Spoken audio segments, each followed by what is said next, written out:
नमस्कार स्टूडेंट्स। आज की क्लास में हम चक्रवृद्धि ब्याज पर बेस्ड कुछ क्वेश्चंस और करेंगे।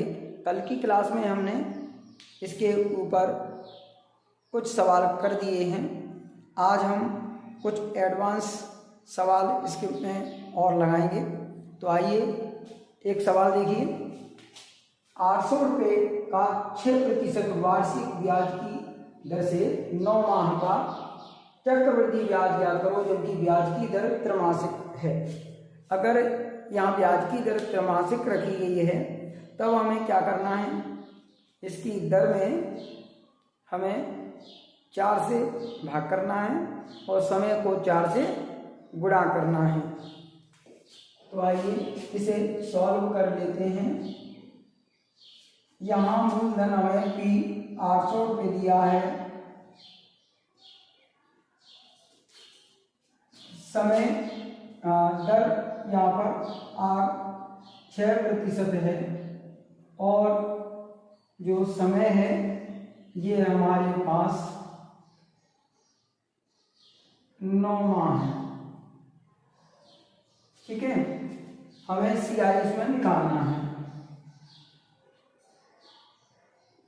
तो आप देखिए ब्याज की गणना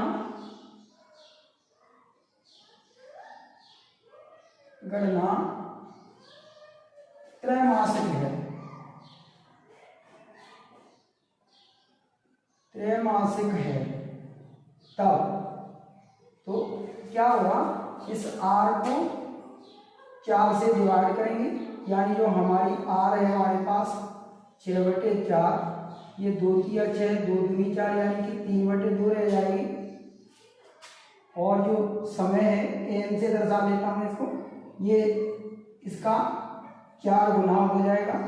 तो 9 चौक 36 माह, यानी इसे हम 3 वर्ष लिख सकते हैं। ठीक है, 36 महीने का 3 वर्ष हो जाएगा। अब यहाँ हम सूत्र लगा देंगे। तो देखिए सूत्र CI बराबर P बड़े कोष्ठक में 1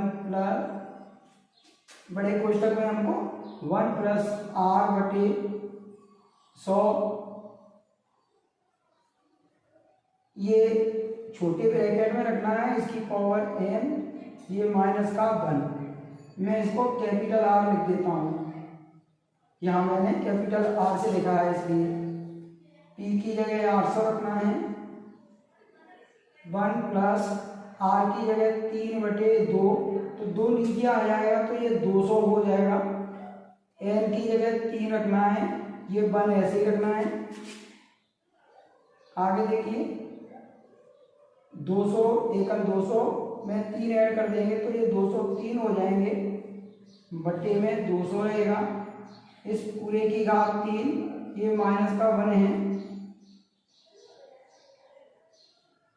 203 का हम 3 बार मल्टीप्लाई करेंगे, 203 गुणा 203 गुणा 203, तो इसका यहाँ पर मल्टीप्लाई करने पर आ जाएगा 83, 65, 427।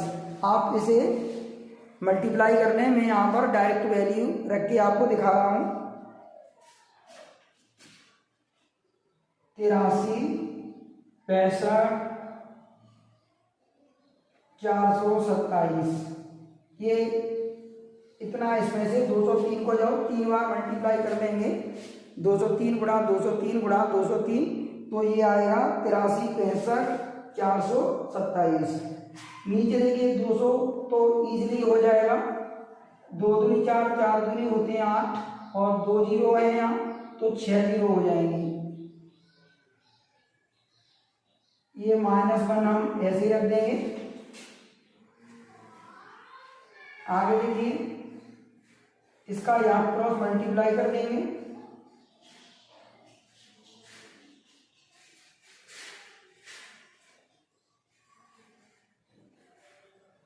और ये एलसीएम के इस तरह से रख देंगे। ठीक है, अब इसको घटा लीजिए, तो इसमें से इसको घटाओगे 7 की 7, 2 की 2, ये 4 ऐसे लेंगे। देखिए यहाँ 6 जीरो हैं तो 1 2 3 4 5 6, यहाँ तक ऐसे के ऐसे उतारना है आपको, और ये 8 से 8 गया तो 0 हो जाएगा। तो 3 6 5 4 2 7 इतना आ गया। ये नीचे ऐसे उतार दीजिए। अब देखिए यहाँ इसे हम 2 जीरो से 2 जीरो काट देंगे, और 8 से हम इस 80,000 को भी काट लेंगे। तो यहाँ आटेगा 8, 1, ये 2, ये 3 और ये 4 जीरो। जैसे ही अब 10,000 का यहाँ डिवाइड दे देंगे तो ये 4 अंक बाद यहाँ से दशमलव लगा देंगे, 1 2 3 4, यानी कि यहाँ 36.547। हम इसको केवल 36 पॉइंट इतना लिख देंगे, ठीक है, यानी कि 36.5 ये चक्रवृद्धि ब्याज निकल के आ गया। आपको ये अच्छे से समझ में आ गया होगा। तो अगला सवाल इस तरह से दिया हुआ है, एक राशि चक्रवृद्धि ब्याज पर 2 वर्ष में 9,680 रुपये और 3 वर्ष में 10,648 रुपये हो जाती है। प्रति वर्ष ब्याज दर क्या होगी? हमें यहाँ प्रति वर्ष ब्याज की दर निकालना है। तो देखिए यहाँ पर हमें एक राशि चक्रवृद्धि ब्याज पर 2 वर्ष में, समय हमें दिया है, ठीक है, और ये मूलधन है, ठीक है। जब 2 वर्ष है तब तो इतनी, और 3 वर्ष है तब इतनी हो जाती है, ठीक है। कोई राशि है 2 वर्ष में इतनी हो जाती है, 3 वर्ष में इतनी हो जाती है। तो प्रति वर्ष ब्याज दर क्या होगी? जब इस तरह का क्वेश्चन आता है तो आप ध्यान दें, एक सूत्र है, प्रति वर्ष दर बराबर, यहां लिखेंगे आप n+1वें वर्ष की राशि, और इसके बटे में लिखेंगे nवें वर्ष की राशि।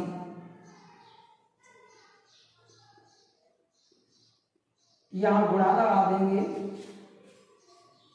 यहां 100 लिखेंगे, और माइनस इस पूरे में 100 रहेगा, ठीक है। ये यहाँ पर आपको इस तरह से लिखना है। तो देखिए इसमें हमें वैल्यू रखनी है n+1वें वर्ष की राशि,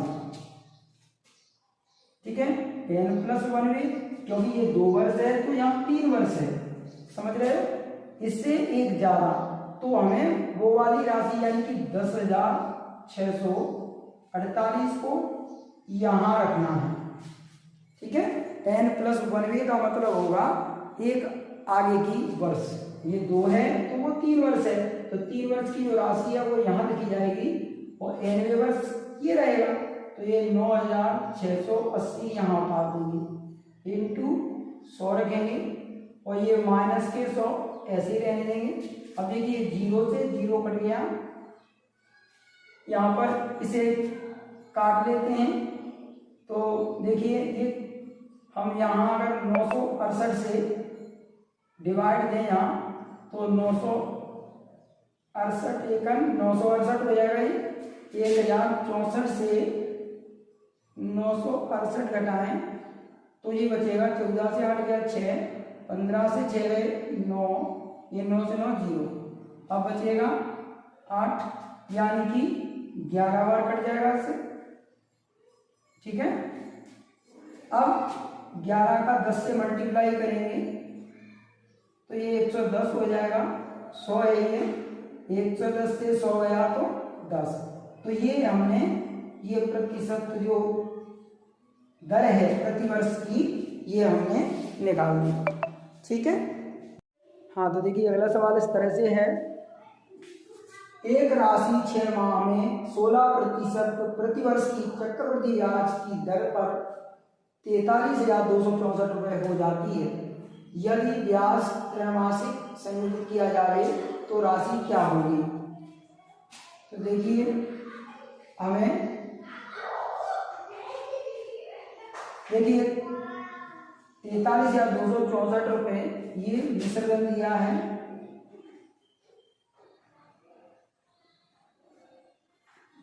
यहाँ पर जो दर है वो हमें 16% दी है और समय 6 माह दिया है।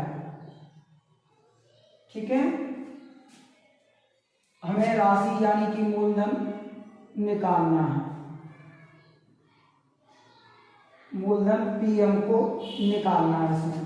ठीक है, ये विसर्जन था।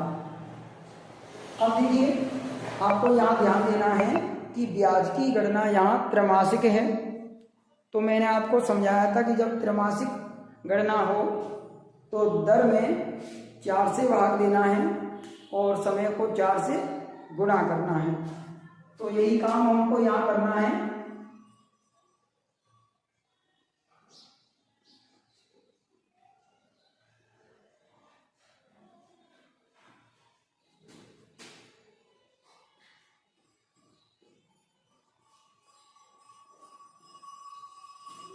इसलिए ये देखिए, दर जो R है 16/4 कर देंगे तो ये 4 रह जाएगी। जो N निकाली जाएगी, ये समय 6 × 4 कर देंगे तो ये 24 माह, मतलब 12 दूनी 24 होते हैं तो 2 वर्ष बन जाएगा ये। ठीक है ना। अब हम यहाँ सूत्र लगा देते हैं। तो A बराबर P ब्रैकेट में 1 + R/100 इस पूरे की घात N। A की जगह 43,264 रखना है, P ऐसे रखना है। 1 + R की जगह 4 आ जाएगा बटे में 100, N की जगह 2। 4 से काटेंगे 100 को, 25 बार कट जाएगा। 43,264 ऐसे ही रखेंगे। ये P ऐसे ही 25 × 25, 25 में 1 जोड़ देंगे तो 26/25 आ जाएगा। 43,264, 26 का 26 से मल्टीप्लाई करेंगे तो 676 आ जाएगा और 25 का 25 से तो 625 आ जाएगा। ये इतना आ गया। अब देखिए, यहाँ से हम P का मान निकालेंगे 625, इसके मल्टीप्लाई में आ जाएंगे 43,264 × 625 और इसके बटे में आ जाएंगे 676। ठीक है, 676 से इसको काटेंगे, ये 64 बार कट जाएगा। अब हमें 64 का 625 से मल्टीप्लाई करना है तो ये 40,000 आएगा। आप इसे मल्टीप्लाई करके देख सकते हैं। ठीक है, तो आपको राशि पता चल गई, 40,000 रुपये राशि होगी। तो अगला सवाल इस तरह से दिया हुआ है।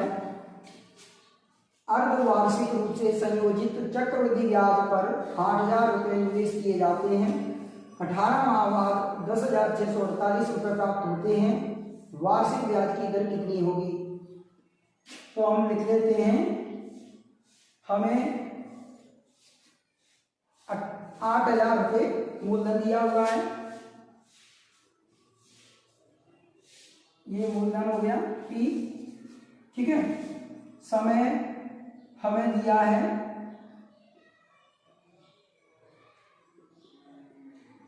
18 माह। ठीक है, यहाँ मिश्र धन ये दिया है हमको 10,648 रुपये। ठीक है, R इसमें निकालना है। ठीक है, सबसे पहली लाइन, ब्याज की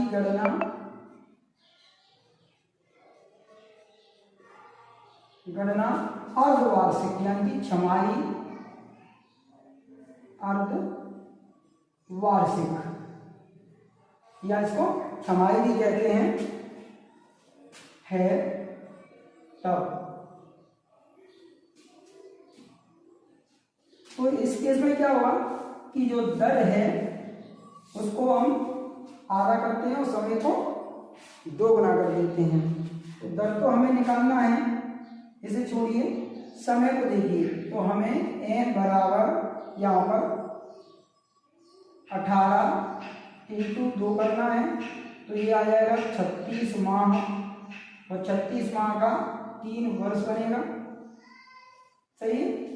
अब हम यहाँ सूत्र लगा देंगे, तो a बराबर p, ब्रैकेट में लिखेंगे 1 प्लस r बटे 100 और इस पूरे की पावर n। एक ही जगह लिखना है हमको 10,648, p की जगह 8,000 लिखना है, एक r को ऐसे ही रखें बटे में 100, n की जगह 3 रखना है।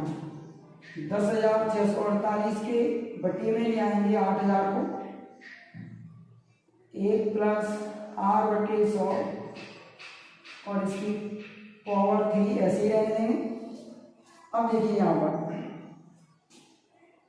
अगर यहाँ पर हम इसको काटें तो देखिए 8 एकम 8, 2 बचेगा 26 हुआ, 8 तिया 24 हो जाएगा, 2 इसको देंगे तो 8 तिया फिर 24 और 8 एकम 8, ये 8 एकम 8, 1,000 बार ये कर जाएंगे, 1331 बटे 1,000 है। आपको पता होगा ये 11 का गणे हैं और 1,000 10 का गणे हैं, यानी 11 बटे 10 की घात हम 3 लिख सकते हैं इसको, और ये 1 प्लस लगाएंगे r बटे 100 और इस पूरे की घात 3 ऐसे रख देंगे। अब यहाँ आप देख सकते हैं कि दोनों तरफ घातें एक सी हैं, तो इनके आधार भी एक से होंगे, यानी कि घातें बराबर होने पर आधार भी बराबर हो जाते हैं। तो यहाँ से हम कंपेयरिंग कर देंगे, तुलना करने पर 1 प्लस r बटे 100, इसे हम 11 बटे 10 के बराबर रखेंगे। यहाँ हम r बटे 100 को छोड़ देंगे और 11 बटे 10 की तरफ 1 को ले जाएंगे। इसे कैलकुलेट करिए तो ये 11, ये माइनस के 10 बटे 10, तो ये 1 बटे 10 आ गया। यहाँ से हम r बराबर निकालेंगे तो 100 बटे ये 10 हो गया, 0 से 0 काटेंगे तो r आ गया 10। तो अतः लिखेंगे, अब देखिए ध्यान से, अतः यहाँ हमको जो दर निकालनी है इसमें r, वो हमें इसकी दुगनी लेनी पड़ेगी, 10 दूनी 20%, क्योंकि आपको पता है कि जब हम समय को दुगना लेते हैं तो दर उस समय आधी रहती है। ठीक है। तो जो प्रति वर्ष की हमको देनी है वार्षिक, यहाँ वार्षिक रूप से हमको देनी है, इसलिए 20% वार्षिक ये ब्याज की दर हमको प्राप्त हो गई है। देखिए स्टूडेंट्स, अगला सवाल इस तरह से दिया हुआ है, एक गांव की जनसंख्या में 5% प्रति वर्ष की दर से निरंतर वृद्धि हो रही है। यदि गांव की वर्तमान जनसंख्या 9,261 है, तब 3 वर्ष पहले ये कितनी होगी? यानी कि आपको 3 वर्ष पहले इस गांव की जनसंख्या कितनी थी ये पता करना है। तो ये सवाल भी चक्रवृद्धि ब्याज के अंतर्गत आते हैं। इस तरह के अगर जनसंख्या वगैरह के भी सवाल अगर आते हैं तो ये भी उसी तरीके से हो जाते हैं जिस तरह से हम चक्रवृद्धि ब्याज वाले सवाल करते हैं। तो देखिए यहाँ पर पॉपुलेशन, ये वर्तमान की जो पॉपुलेशन है वो हमको ये इतनी दी हुई है, ठीक है, वर्तमान की। ये काम करेंगे, इसको ए से दर्शाएंगे, जो मिश्र धन को हम दर्शाते थे वैसे। आगे देखिए, दर हमको 5% दी हुई है और n यानी कि समय हमें इसमें कितना दिया हुआ है? 3 वर्ष। ठीक है। हमें इसमें पॉपुलेशन निकालनी है 3 वर्ष पहले, ठीक है। 3 वर्ष पहले इस गांव की पॉपुलेशन कितनी थी ये पता करना है। तो सूत्र हम लगाएंगे ए बराबर पी कोष्टक में 1 प्लस आर बटे 100 इस पूरे की घात एन, ए की जगह 92 61 रखेंगे, पी ऐसे ही रहने देंगे, 1 प्लस आर की जगह 5 बटे 100 और इस पूरे की घात 3 रख देंगे। 5 से काटेंगे तो 5 दूनी 10। आप देख सकते हो यहाँ पर 20 एकल 20 और 1 21 बटे 20 आ जाएगा। ये घात 3 है, ये 92 61 ऐसे ही रखें। 21 को 3 बार बोलेंगे तो ये 92 61 ही आता है और ये 8000 आ जाएगा। ये पी आप चाहो तो यहीं से इसको काट सकते हो, 1 बार कट गया तो पी का मान आ जाएगा 8000, ठीक है। तो उस गांव की जो पॉपुलेशन है 3 वर्ष पहली 8000 होगी। आपको ये सवाल भी अच्छे से समझ में आया होगा। तो देखिए अगला सवाल इस तरह से दिया हुआ है, एक कस्बे की वर्तमान जनसंख्या 25000 है। यह क्रमशः पहले तीसरे दूसरे तीसरे वर्ष के दौरान क्रमशः 4%, 5% तथा 8% की दर से बढ़ती है। 3 वर्ष बाद जनसंख्या कितनी हो जाएगी, ठीक है।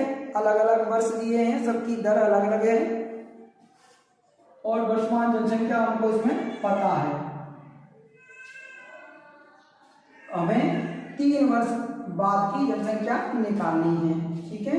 तो यहाँ पर हम लिख लेते हैं जो वर्तमान जनसंख्या है ये 25000 हम लिख देते हैं।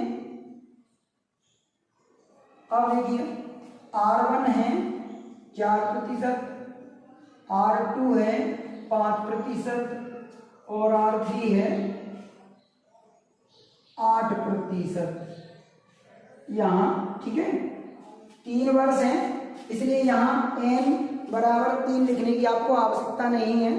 आपको मैंने एक सूत्र बताया था चक्रवृद्धि ब्याज के जो फॉर्मूले लिखे थे तब, कि जब हमें अलग अलग वर्षों के लिए अलग अलग इसमें दर दी गई हो तो हमें, तो देखिए यहाँ पर ए हमको निकालना है इसमें, ठीक है। 3 वर्ष बाद की हमें जनसंख्या निकालनी है। तो सूत्र ए बराबर यहाँ हम लिखेंगे पी 1 प्लस R1 बटे 100, फिर लिखेंगे 1 प्लस R2 बटे 100, फिर लिखेंगे 1 प्लस R3 बटे 100।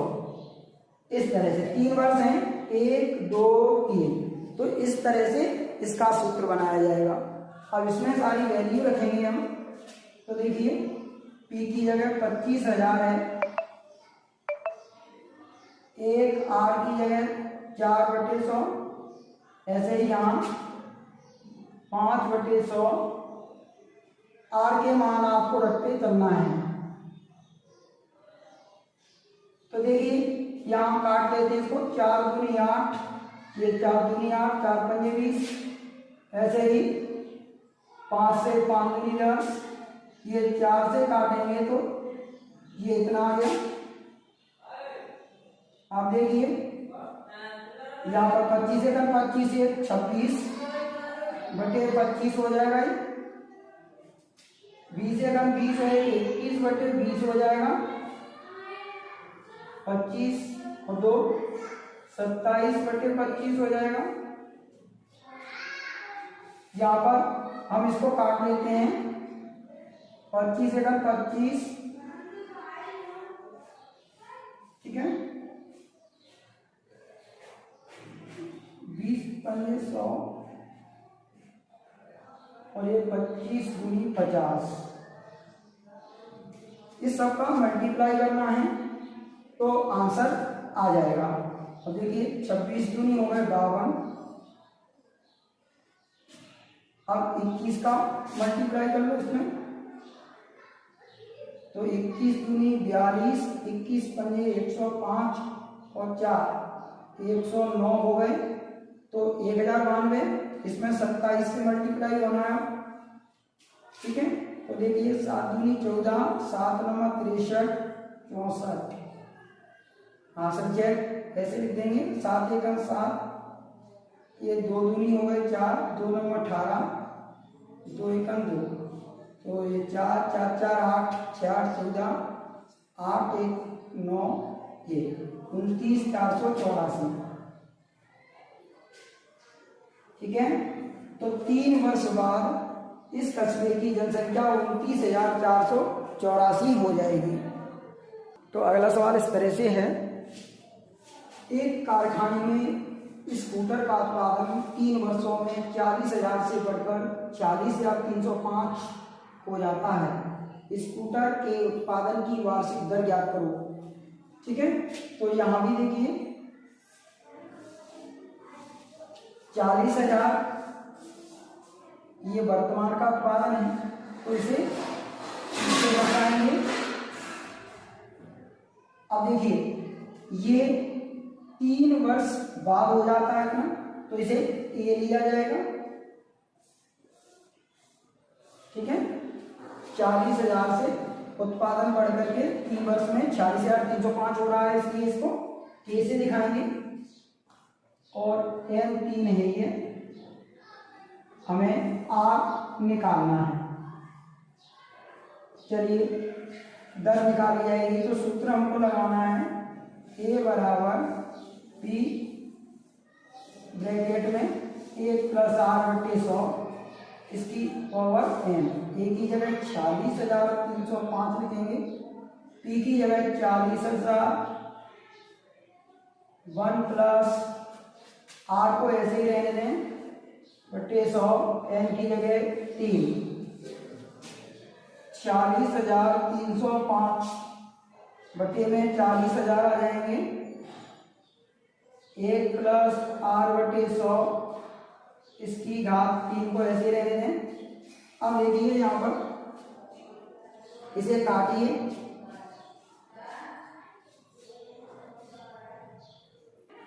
तो 5 से हम डिवाइड दे देते हैं इसको।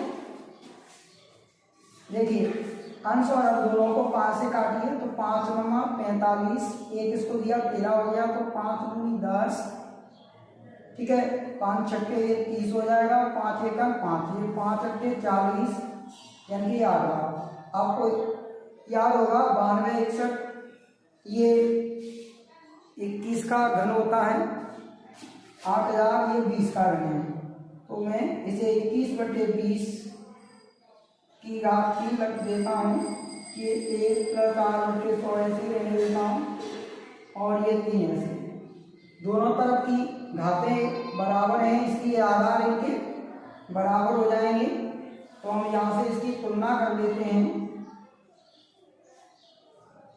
तो देखिए 1 + r/100 इसको हम 21/20 के बराबर रख लेंगे, r/100 को इधर ही रखिए, 21/20 माइनस के 1 आ गए, तो यहाँ से 20 एकम 20 हो जाएंगे, तो 21 से 20 गया तो ये 1/20 लिख जाएगा, ठीक है।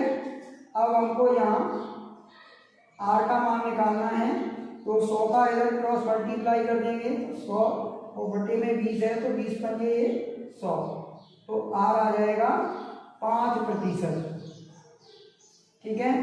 तो स्कूटर के उत्पादन की जो वार्षिक दर है वो 5% है।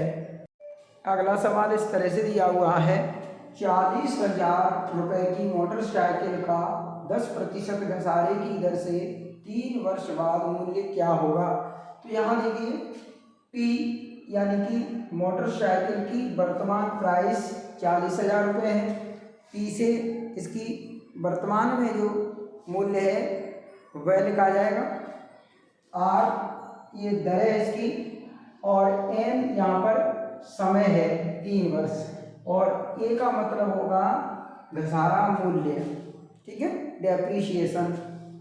तो घसारा मूल्य यानी मूल्य ह्रास क्या है, ये किसी वस्तु के समय के साथ घटकर जो मूल्य मिलता है वह होता है, यानी कि कुछ समय बाद उस वस्तु का मूल्य घट जाता है।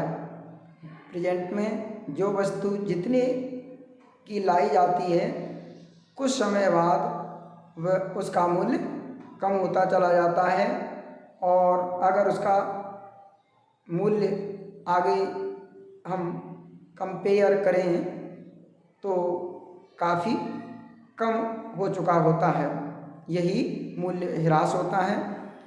तो देखिए यहाँ पर ये सूत्र है इसके लिए, बिल्कुल ये सूत्र चक्रवृद्धि ब्याज से मिलता जुलता है। यहाँ प्लस की जगह इसमें माइनस लगाना होता है। तो आप देखिए पी की जगह 40,000,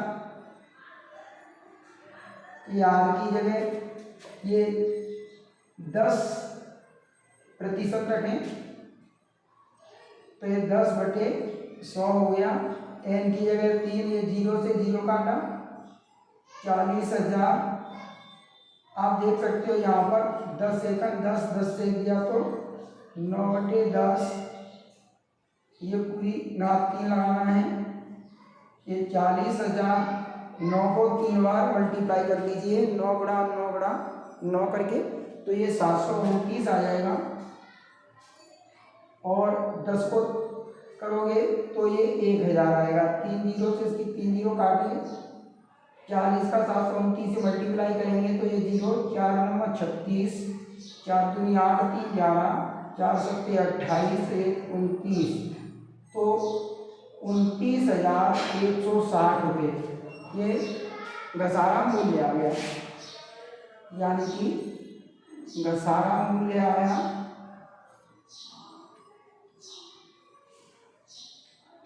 29,160 रुपये। अब घसारा अगर देखा जाए डेप्रीशिएशन, तो ये आ गया ए। अब देखिए ध्यान से, यहाँ हम P माइनस ए करेंगे। इसमें जिस तरह से चक्रवृद्धि ब्याज में हम CI बराबर निकालते थे, ए माइनस बी करते थे, इसमें P माइनस ए करेंगे। तो P का मान 40,000 है और ए कितना निकला है 29,160। तो हम देख सकते हैं यहाँ 0 से 0, 0 से 6 घटाएंगे यानी कि 10 से 6 4, ये यहाँ 9, 9 से 1 गया तो 8, ठीक है। अब यहाँ 9 से 9 गया तो 0, 3 से 2 गया तो 1,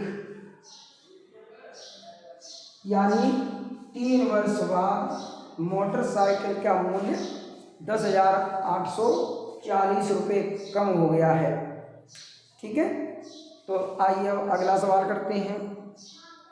तो देखिए अगला सवाल इस तरह से है, 2 वर्ष पहले खरीदे गए फ्रिज का मूल्य 12% प्रति वर्ष की दर से घटता है।